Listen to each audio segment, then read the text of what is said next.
So yesterday I talked about the difference between life isn't fair and a society isn't fair argument, and how um, while we can't make life fair, we can and have to make society fair.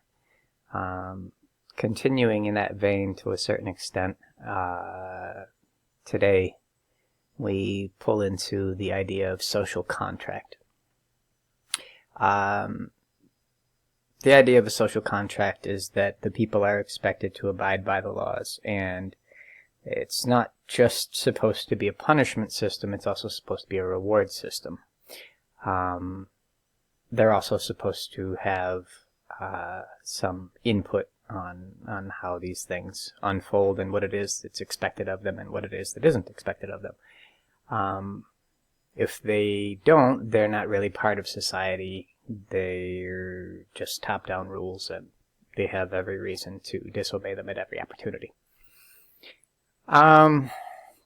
So as you can see, what I've written here, disregard social contract at your peril. Those not granted the protections of social contract, food, shelter, safety, and opportunity are under no obligation to abide by it. I think that's fairly self-evident. Happy to discuss that point with anybody who doesn't understand why that's the case or disagrees. Literally, the law does not apply to them if they are not protected by the laws that they are obligated to serve. Unsurprisingly, this is backwards in America currently. The wealthiest are the ones not bound and also best protected by the law and or social contract. The examples of that, I'm not going to give you a study, I'm not going to cite a particular story. We all live here and we've all seen countless stories that support this point on both sides, with the wealthy being exonerated or given lesser sentences or not being charged at all. The affluenza, well, I said I wasn't going to give a specific one, but the affluenza case is about as clear a slap in the face as you can get. And of course, vice versa. Numerous poor people have been removed from custody, not nearly enough, but several poor people have been removed from custody when funding came through to have their DNA evidence examined by modern standards. None of this is a surprise. We all know. Lots of people don't want to discuss it. Even more people want to pretend that it's untrue. But we all know. So, moving on. Poverty. I have a solution. It's slow and you might find it less satisfying, but that being said, not only is it more effective, it is, contrary to apparent popular opinion, more accurate. Imagine what would happen if you and others acknowledged that the color divide in this country is first and foremost a class divide.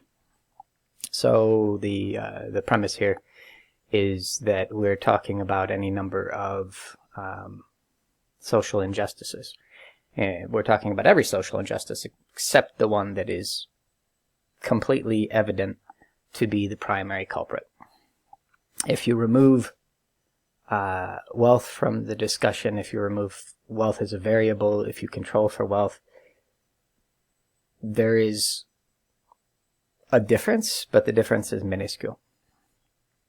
Once you control for wealth, if you insert wealth into the picture, then it's immediate and apparent. Wealth always is the dominant factor. It's always the dominant factor in social injustice, in this country and every other country. I can approach that from hundreds of angles. If anybody wants to debate or discuss the point, I'd be happy to. I know I'm leaving it abridged here. Moving on. Do not take that to mean that those of darker skin are more or less qualified, because that is not what I'm saying. There is, however, a proportion of poverty among this group. This is incidental, however, and I'll tell you why.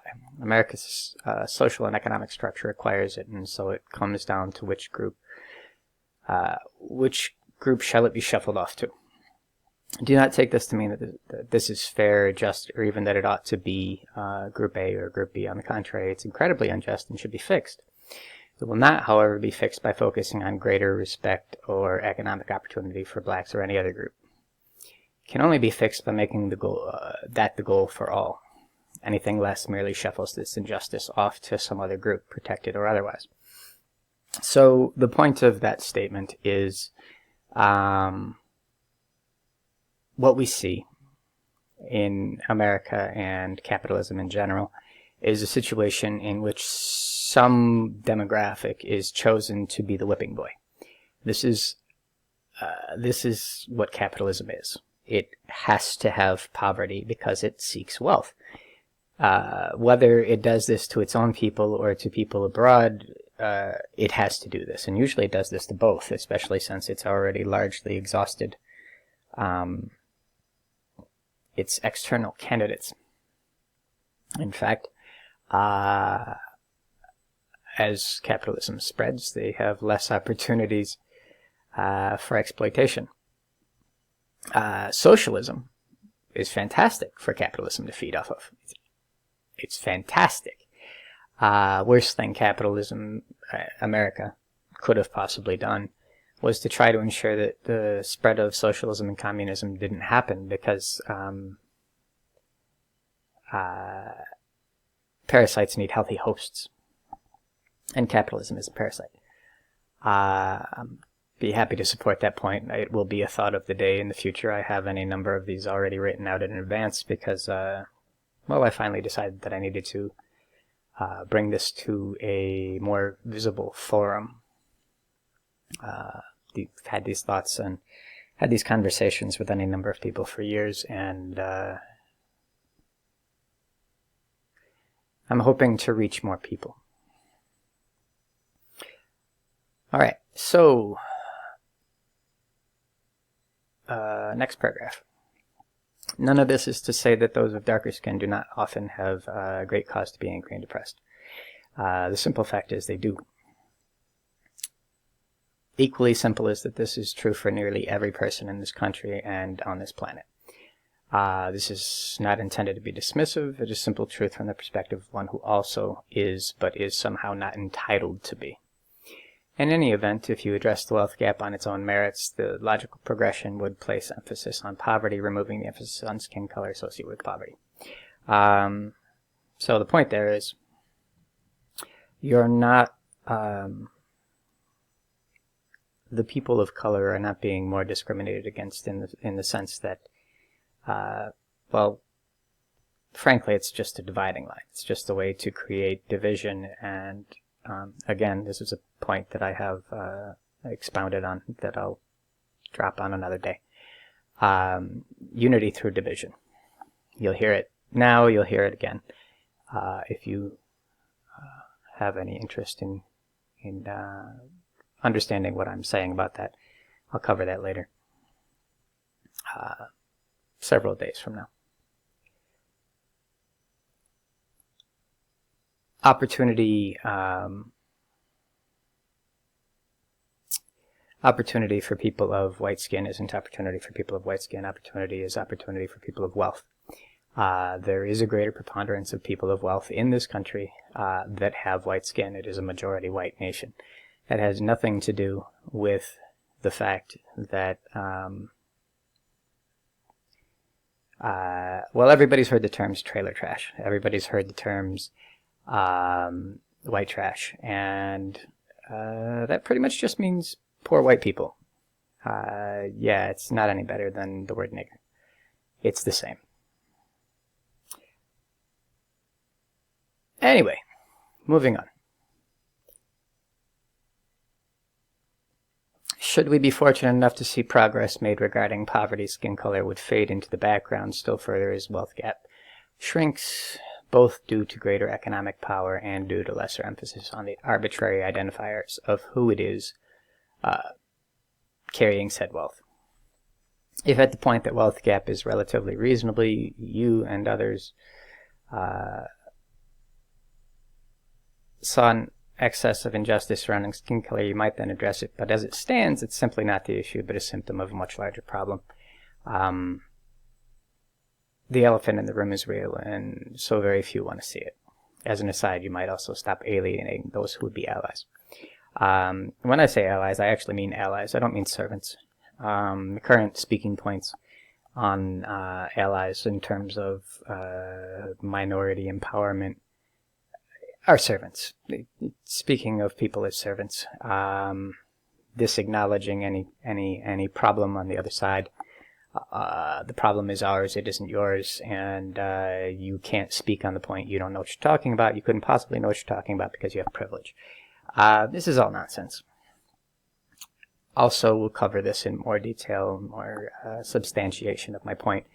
But the fact of the matter is, whether or not you believe that to be the case, you will only alienate people with the same problems as you if you try to tell them that they don't have them.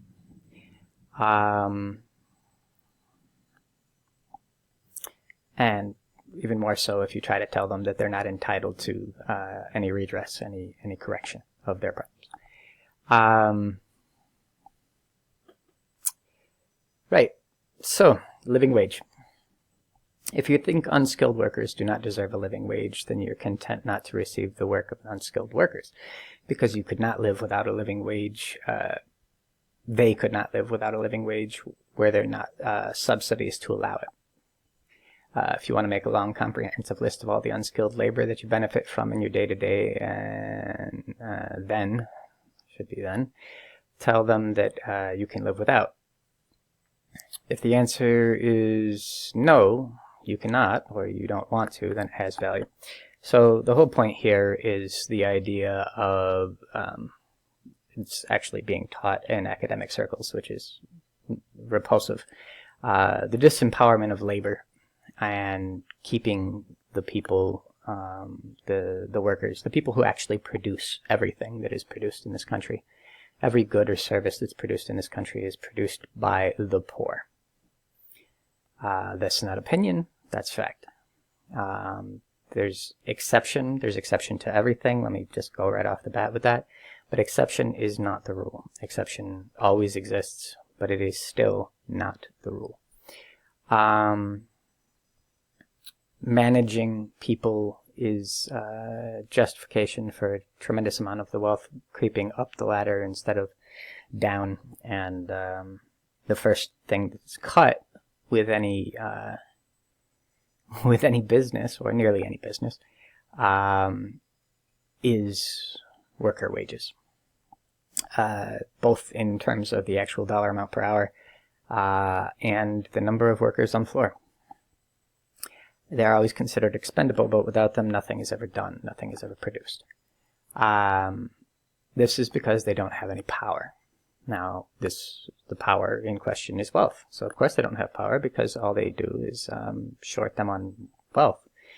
And that guarantees they have no power. Because they need a wage in order to eat. They need a wage in order to have some place to live. And they need these things. Not only do they need these things just basically to survive, but it's actually against the law to not have some place to live. So that brings us full circle on this point, back to social contract. So the point is, society has an obligation to its people just as its people have an obligation to society. It's a two-way street. If you want goods and services that labor provides, you have to pay for them. If you want people to abide by the laws, if you want people not rioting in the streets, not that I'm advocating rioting in the streets, but it is the inevitable eventuality. It's what always happens when you deny the people their basic needs.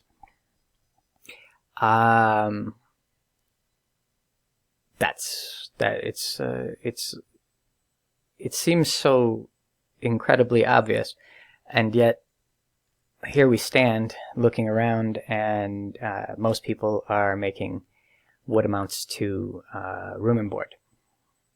Most people in the country make room and board. That's what their wage is. There's a token amount there that you could argue, well, they don't need a phone.